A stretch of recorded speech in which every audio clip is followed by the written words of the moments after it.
Normally 4 तरह के बच्चे होते हैं जो ड्रॉप करते हैं नॉर्मली।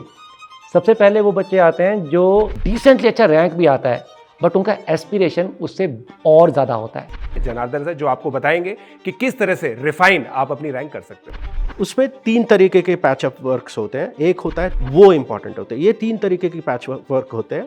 पूरे इंडिया में इतने स्मार्ट लोग हैं, उसमें तुम टॉप में थे। दुनिया में भी कहीं चले जाओ ना, इंडिया तो क्या ही, दुनिया में कहीं चले जाओ, if you have that tag ना। जेई एडवांस इतना थोड़ी ना पूछता है, बट ऐसा एग्जैक्टली नहीं है। फ्रेश स्टार्टर्स के साथ ऐसा होगा कि शुरू में वो थोड़ा गैप फील करेगा।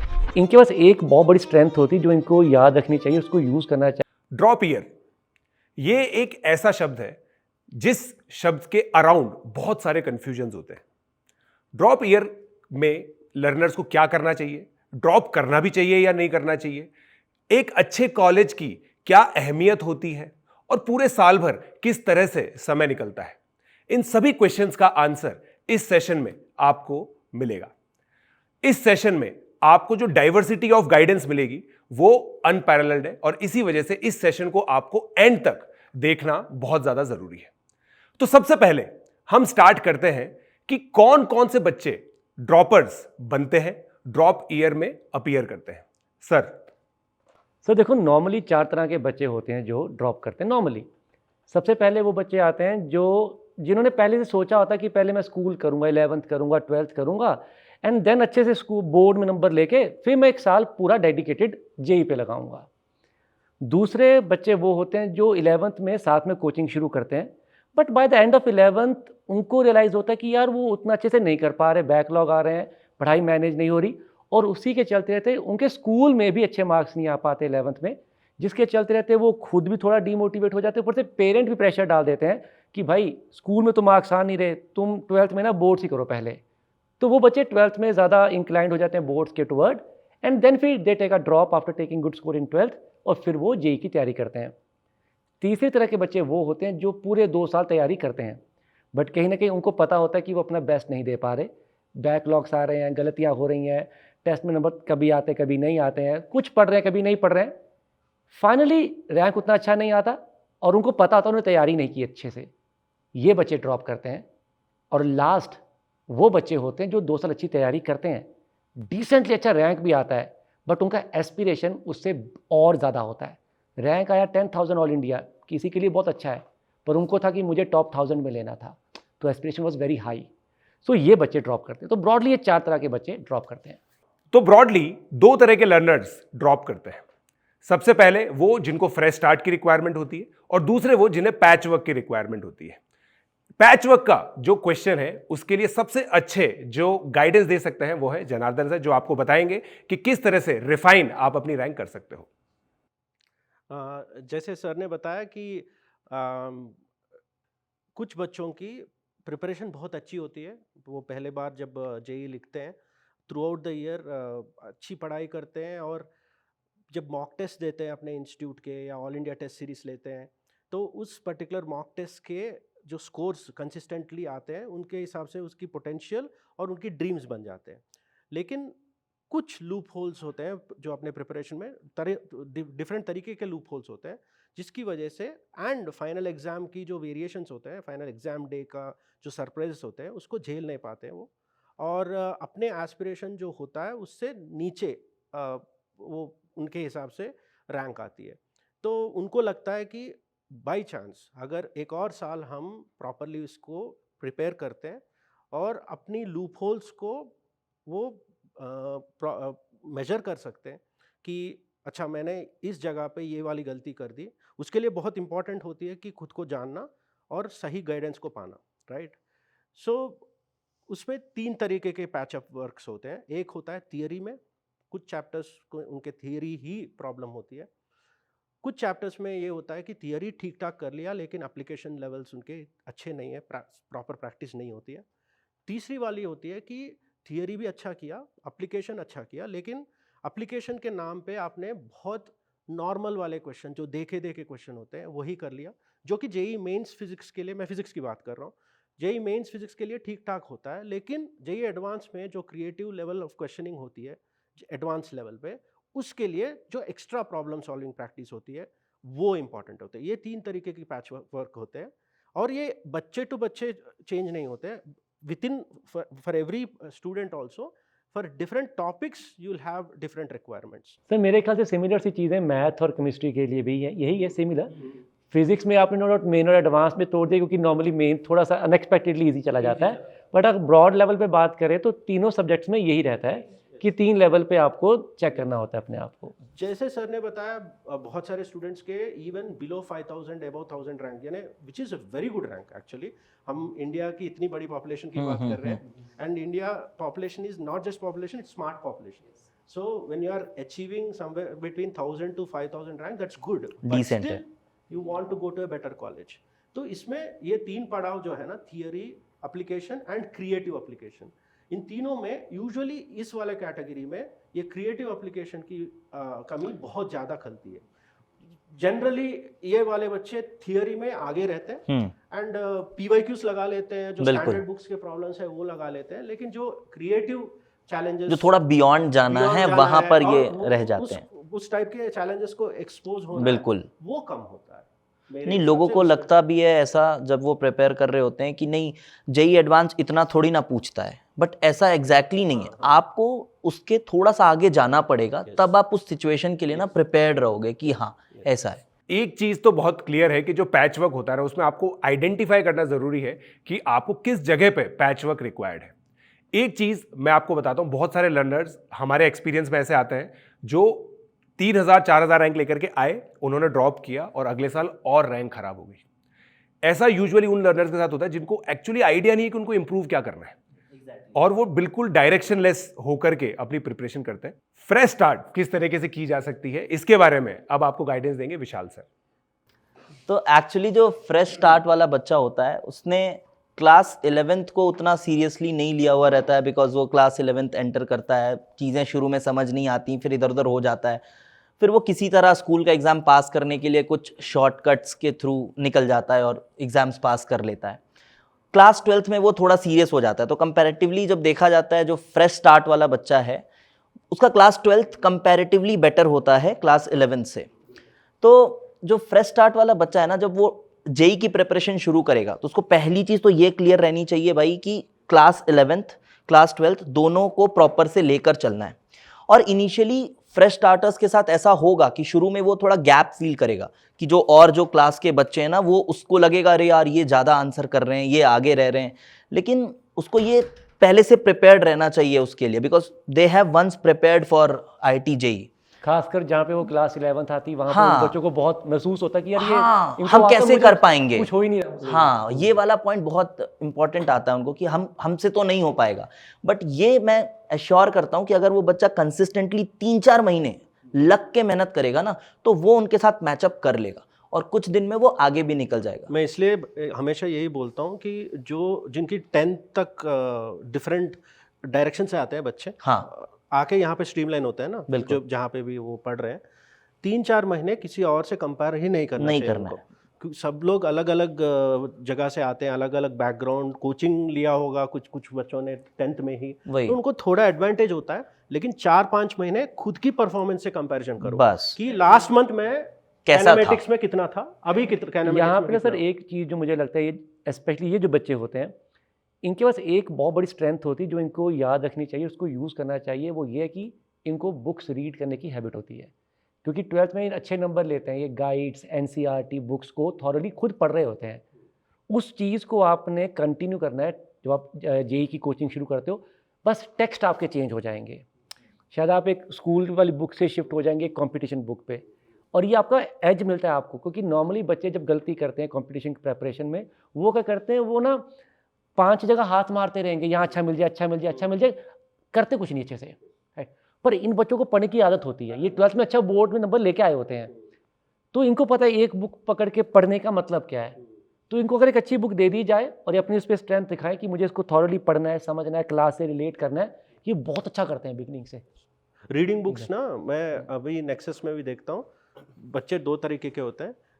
जब मैं रीडिंग, हम होमवर्क देते हैं, हाँ जी, होमवर्क यूजुअली बच्चों की कोचिंग के माइंडसेट में ये होता है कि DPPs, problem solving sheets, okay, जो भी बोलते हैं उसको, तो वो तो देंगे ही हम, राइट, क्वालिटी वाले। लेकिन लेक्चर जो हमारी होती है लाइव, उसमें क्लास नोट्स लगाते हैं बच्चे, और जब डीपीपी जाते हैं उसमें एक ब्रिज होता है, हाँ। जो मेरी लैंग्वेज होती है, जो बच्चों की लैंग्वेज होती है, वो yes that is our day to day life language to understand subject. लेकिन एक ऑथर की लैंग्वेज होती है, राइट, रेजनिक हैलिडे जैसे, राइट, एंड मैथ्स में भी बहुत सारे अच्छे बुक्स होते हैं, उसको भी समझना चाहिए क्योंकि एग्जाम उस लैंग्वेज में आएगा, yes right. And one more thing, वो लैंग्वेज ही नहीं, एक पर्सपेक्टिव देता है। मैं फिजिक्स एक तरीके से समझाता हूँ, मैं उसको स्टोरी बोलता, स्टोरी फिजिक्स है, Exactly. स्क्रीन प्ले बच्चे टीचिंग का है, हाँ, बच्चे का कॉम्प्रिहेंशन स्ट्रांग हो जाता है पढ़ बहुत के। इंपॉर्टेंट है। और कॉम्प्रहेंशन required है maximum पैसेज time तो। पैसेज देते हैं ना एग्जाम में, तो एंड रीडिंग जो दो टाइप के बच्चे बता रहा था ना, तो एक टाइप के बच्चे होते हैं जो रीडिंग पसंद करते हैं, राइट, एंड वो बहुत इंटरेस्टेड हो जाते हैं कि सर ये पन्ने दे रहे हैं पढ़ने के लिए नेक्स्ट क्लास तक। कुछ बच्चे आलसी होते हैं, लेजी होते हैं, एट द सेम टाइम ना उनको पता भी नहीं है कि बुक्स पढ़ने की अहमियत क्या है, but they are missing out, what they are missing out. तो इनिशियली बहुत रेसिस्ट करते हैं और चैट में भी बोलते रहते हैं कि सर इतना रीडिंग देते हो, मैं प्रॉब्लम नहीं कर पा रहा हूँ, मैं प्रॉब्लम नहीं कर पा रहा हूँ, वही उनको राइट। प्रॉब्लम में कूदने की जल्दी रहती है बहुत उनको ज़्यादा। कंफर्ट जोन में डालने की नहीं है कोचिंग, हाँ। राइट। हमें सही पे गाइड करना है, वही हम सारे कर पैनल रहे हैं। जो एक्सपीरियंस लोग होते हैं ना, तो वो सब लोग अगर 3-4 महीने उनके पीछे पड़ गए ना हम लोग, तो on track. इनिशियली पोलिंग भी लगवाते हैं, कौन कौन नहीं चाहता है ये वाले दूसरों को इन्फ्लुएंस करने की कोशिश करते हैं कि आप भी मत पढ़ो तो सर नहीं देंगे। हाँ, हाँ। तो हम लोग अड़ जाते हैं, तो उसके बाद उनको भी पढ़ना पड़ता है। 3-4 महीने के बाद ना they start coming on to the track. जैसे बुक्स की बहुत इंपॉर्टेंट फिजिक्स में खासकर बहुत जरूरत पड़ती है, बहुत जरूरत होती है कि ऑथर की Chemistry लैंग्वेज। भी पढ़ती है एक्चुअली। मैंने तो ओवर द टाइम ये केमिस्ट्री में पाया टेक्स्ट ना, बहुत जरूरी होता है। मैंने तो ओवर द टाइम ये पाया है कि बच्चों के फोकस और सिली मिस्टेक्स बहुत कम होता है। फोकस बढ़ता है, सिली मिस्टेक्स बड़े कम होते हैं। जो क्वेश्चंस Exactly. में जो डेटा वगैरह छोड़ देते हैं ना, वो बहुत अच्छे से ये भी कंपोजर बहुत अच्छा होता है हाँ, पढ़ने में। ये भी कहता हूँ कि हो सके तो ज़्यादा से ज़्यादा स्क्रीन से मत पढ़ो, पीडीएफ से मत पढ़ो। अगर फाइनेंशियली आप साउंड हो, अच्छे बुक ही हम बताएंगे, Exactly. And those books are for life, yes right. So you get the Legend book, Snake वगैरह हाँ जैसे तो legend है भाई। हाँ, ओपन करो और बाद में बाहर शेल्फ पे पड़ा रहेगा, अच्छा लगेगा आपको लाइफ में ना। पढ़ा था हमने हाँ, ये। पढ़ा था। बट हाँ सर, मतलब ये होता है कि इतना टाइम नहीं निकाल पाते हैं काफ़ी बच्चे, स्पेशली जो ड्रॉप लेने का सोच रहे हैं, उनको नहीं मिला होता है 11th-12th में इसका टाइम। बट तभी यही एडवांटेज है ड्रॉप ईयर का कि अब पूरा टाइम मिल रहा है, पूरा दिन स्कूल भी नहीं जाना, स्कूल की टेंशन भी नहीं लेनी, अब एक्चुअली टेक्स्ट बुक्स का फ़ायदा उठा सकते हैं। So this is something every dropper should do, कि टेक्स्ट बुक्स को एक्चुअली रेफर करें, इस टाइम पे और बेटर करें अपने कॉन्सेप्ट्स को। बहुत सारे टेक्स्ट बुक्स पढ़े हैं, ऐसा नहीं है कि हम लेकिन मैं ये बोलूंगा कि टेक्स्ट बुक रेफर कर रहे हैं तो किसी के गाइडेंस में करें। एग्जैक्टली ये वही बहुत बोलने वाला exactly. था। Exactly. मैं वही सबसे बोलने जरूरी वाला पॉइंट था। यही है। नहीं कि तो बहुत वो सारे बुक्स खो हैं। जाएंगे कि क्या हाँ। पढ़ना है क्या नहीं पढ़ना है, वो फिर खराब हो जाएंगी चीजें। एक्चुअली एक चीज होती है, हर एक टीचर की अपनी एक स्टाइल होती है, राइट। कोई गलत स्टाइल, अलग स्टाइल नहीं होता है, अपनी एक फ्लो होती है क्लास की। तो उस क्लास से सिंक होते हुए कुछ बुक्स होते हैं, like हाँ. you have to follow your Yeah. own Right, teacher. right, right. उनको पता है कि तुम्हें Yes. क्या हाँ, एक्स्ट्रा पढ़ना है। राइट। जैसे जनार्दन सर पढ़ा रहे हैं, तो उनका उस पर्टिकुलर कोर्स के आर्ट्स के हिसाब से वो कुछ बुक्स रेफर करवाएंगे। वही जनार्दन सर अगर ऑफलाइन में कुछ और टीचिंग आर्ट्स में पढ़ा रहे हैं, तो may be I will go for another हाँ, book. So obviously. Your job is to trust your teacher blindly. Once you have chosen the teacher ना, क्लास लगा रहे हो, उनकी डीपीपीस लगा रहे हो, तो उनकी मेंटरशिप भी ट्रस्ट करके आगे बढ़ो, खिचड़ी मत बनाओ उसको। तो फ्रेश स्टार्ट के लिए जो इंपॉर्टेंट है वो ये है कि जब शुरुआत आप करोगे ना, तो आप बहुत ज़्यादा ट्रबल्स फेस करोगे। एक चीज़ जो सबसे ज़्यादा इंपॉर्टेंट रहेगी वो ये है कि आप किस तरह से गाइडेड हो, और आपको जो भी करना है वो अपने मेंटर्स के साथ ही करना है। ये पूरी जो प्रोसेस है, ये हम क्यों करते हैं? एक बहुत ही अच्छे कॉलेज में जाने के लिए। और अच्छे कॉलेज में जाने का जो इंपॉर्टेंस होता है, जो अहमियत होता है, उसे धैर्य मैम से बेटर कौन बता सकता है? इट इज़ ट्रू कि IIT जाना is different, not just because वहाँ पे कंपटीशन अलग मिलता है या पढ़ाई बेटर होती है, वो सब तो है ही। बट हो सकता है कि एक Tier 2 कॉलेजेस या IIT के बाहर कहीं पे भी आप जाओ, पढ़ाई उतनी अच्छी कर लो अगर उतनी मेहनत करोगे, या उतनी ही अच्छी जॉब ले लो। बट दुनिया में भी कहीं चले जाओ ना, इंडिया तो क्या ही, दुनिया में कहीं चले जाओ, if you have that tag ना, यू आर एन IITian। तो जैसे जनार्दन सर ने बोला था कि पूरे इंडिया में इतने स्मार्ट लोग हैं, उसमें तुम टॉप में थे, वो रेप्यूटेशन जो लेकर घूमते हो ना, वो पूरी दुनिया रिकग्नाइज करती है। That IITian is recognised by everyone in the world कि हाँ, if this person is an IITian, this person must be smart. चाहे वो उतना ही स्मार्ट हो जितना कोई और कॉलेज में गया हुआ इंसान वहाँ पे पहुंचा हो, but they just have that assumption. तो इट इज ऑलवेज एक एज मिलता है, एज मिलता है। या इट इज ऑलवेज हेल्पफुल। वो एक आता है, फायदा आता है, वो जॉब मिलने में ईजियर लगता है, वो अपने आप को हर मोमेंट पे प्रूव नहीं करना पड़ेगा आपको। एंड सर मैम यहाँ पे ना, मतलब आपने वो बात बड़े आराम से कह दी, बट मैं थोड़ा डिसएग्री करूँगा कि ज़रूरी है कि वो IIT गया तो वो ज़्यादा ही स्मार्ट है। शायद बाकी कॉलेज के बच्चे भी स्मार्ट होते हैं, मैं मना नहीं करता, बट IIT का एक एक्सपोजर अलग है। We have to agree on that. मतलब आई एम टॉकिंग अबाउट पहुंचने IITs या कोई सी भी हाँ। अच्छे कॉलेजेस जो A लिस्टेड हाँ। कॉलेजेस है, उन सबका एक्सपोजर जो है वो बहुत ही नेक्स्ट लेवल है। शायद इसी करके वो Same इमेज kind बना of- हुआ है कि हाँ, स्मार्टनेस। क्योंकि वो हाँ, वैसे सारे बच्चे वहाँ पहुंचे होते हैं, उनको इम्पोर्टेंस Yes. पता होती है एक अच्छे से समझ के चीजें सीखने की। It's not just for scores, it's not just for grades. Actually बच्चे सीख के कुछ बड़ा करना चाहते Yes, हैं। doing something big. Students you study with, तो वो वैसी ही हर चीज, हर स्टूडेंट की ग्रूमिंग हुई होती है। वहीं से वो आगे फिर इतने सक्सेसफुल जॉब्स इसीलिए मिलते हैं। इट्स नॉट जस्ट कि हाँ IIT पहुंच गए तो इसलिए दे रहे हैं जॉब्स अच्छी। They actually have faith in them, क्योंकि वो करके आए होते हैं वो मेहनत। That is the kind of environment you get at IIT। ये केमिस्ट्री वाले लैंग्वेज में बताता हूँ मैं स्टूडेंट्स को कि अगर सक्सेस एक केमिकल रिएक्शन है, then IIT tag is like a catalyst. Obviously. Fast बनाता है ना Exactly, रिएक्शन हाँ। आपके केमिस्ट्री में। ऐसा नहीं कि अगर उसके वो बिना होगा नहीं। होगा नहीं, हाँ, लेकिन एक but- कैटलिस्ट है। Catalyst है। और कैटलिस्ट कौन लेना नहीं चाहता यार? सही बात है। Reaction And among all the steps of success, this is RDS. हाँ, rate determining step. Very well sir, बहुत सही बताया आपने। IMCHO बिल्कुल। डेफिनेटली अगर कंसिडर कर रहे हैं बच्चे कि करना चाहिए नहीं करना चाहिए, क्या उतना ही कर पाएंगे, अभी मेहनत कर लो। वो 1 साल की अगर वो ड्रॉप लेके एक सही तरीके से अभी मेहनत कर लोगे तो लाइफ गेट्स ईजियर डेफिनेटली। वो जो हर टाइम हम सुनते आए हैं ना कि अभी तक पढ़ लो, आगे लाइफ ईजियर है, 10th तक पढ़ लो, फिर अब इजी है, 12th तक पढ़ लो। लाइफ सेट है, लाइफ सेट है। हाँ, लाइफ सेट Set है है। बोलते हैं। That actually works. अगर JEE तक कर लोगे उसके बाद सही में life gets much easier. Worth है बेसिकली। या तो अभी अगर रेडी हो मेहनत करने के लिए, कभी करने के लिए रेडी हो तो अभी करो। That is what I would say. जैसा धैर्य मैम ने कहा, now is the right time. Unacademy के कौन से बैचेस हैं जहां से आप प्रिपरेशन कर सकते हो? एक बैच आएगा 22 तारीख को, जिसके अंदर मैं भी आप लोगों को पढ़ाने वाला हूं। 650 से ज्यादा लेक्चर्स, 18 से ज्यादा टेस्ट, और ये अमेजिंग पैनल आपको पढ़ाएगा RY sir, Rohit Mishra sir, Vineet Lumba sir, मैं, चैतन्य रस्तोगी सर और मोहम्मद काशिफ आलम सर। एक और बैच 26 तारीख से भी स्टार्ट हो रहा है। 26 तारीख वाला जो बैच है उसके अंदर आपको पंकज सर मिलेंगे, पूरे लेजेंड एजुकेटर्स हैं, आप लोग देख सकते हैं। इसमें भी 650 से ज़्यादा लेक्चर्स हैं, 18 से ज़्यादा टेस्ट है, और ये है बाय टीम लेजेंड्स। सभी बैचेस के अंदर फ्रेश स्टार्ट होगी। अब ये रही फ्रेश स्टार्ट की बात। अब बात कर लेते हैं पैच वर्क की। अगर आपको लेजेंडरी प्रैक्टिस करनी है, क्वालिटी क्वेश्चंस करने हैं, then we have VIP Abhyas for you, जो लेंगे none other than Janardan sir. Janardan sir के बारे में आप जानते हैं, कितने सारे टॉपर्स को ये पढ़ा चुके हैं। Ultimate solving course for JEE advance and olympiad, physics olympiad भी इसके अंदर कवर होने वाला है। इसमें वीकेंड क्लासेस हैं, ये स्टार्ट हो चुका है 13 मई को, बट आप किसी भी वीकेंड पे आप इसको ज्वाइन कर सकते हैं। ऑल्दो आपको as soon as possible join करना है, क्योंकि अभी बताऊंगा। Genius solving techniques, powerful monthly test, price rise होने वाली है। तो अभी जो 60% ऑफ आप लोगों को मिल रहा है अनअकैडमी के प्लस और आइकॉनिक सब्सक्रिप्शंस पर, वो एप्लीकेबल रहेगा केवल 20th तक। तो जल्दी से PJ लाइव कोड यूज कीजिए और सब्सक्राइब कीजिए। और एक और बैच है, स्पेशल बैच, जिसमें पढ़ाने वाला हूं, पढ़ाने वाली है, पढ़ाने वाले हैं, जो को आने वाला है। उस बैच के बारे में 2 बहुत ही अमेजिंग सरप्राइजेस हैं जो आपको बहुत ही जल्दी पता चलेंगे। आज उसको मैं रिवील नहीं करूंगा, बट उस बैच के लिए भी आपको सब्सक्राइब करना चाहिए। जब इस रास्ते पे आप चलोगे तो बहुत बार आप भटकोगे, और जब आपको एक मेंटर सही रास्ते पर लेकर के आता है, तभी आप शॉर्टेस्ट टाइम में जो अमेजिंग ये डिस्टेंस है IIT का, वो कंप्लीट करते हो। तो मोहित रायन सर आपको बताएंगे मेंटरशिप के बारे में। मेरे अपने एक्सपीरियंस में तो जो मेंटरशिप है वो सबसे ज़्यादा ज़रूरी मुझे लगता है कि ड्रॉपर्स के लिए ही है।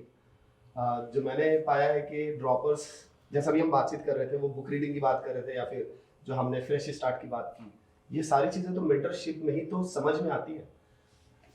मुझे लगता है ड्रॉपर्स एक अराइवल सिंड्रोम के साथ ना ग्रसित होते हैं।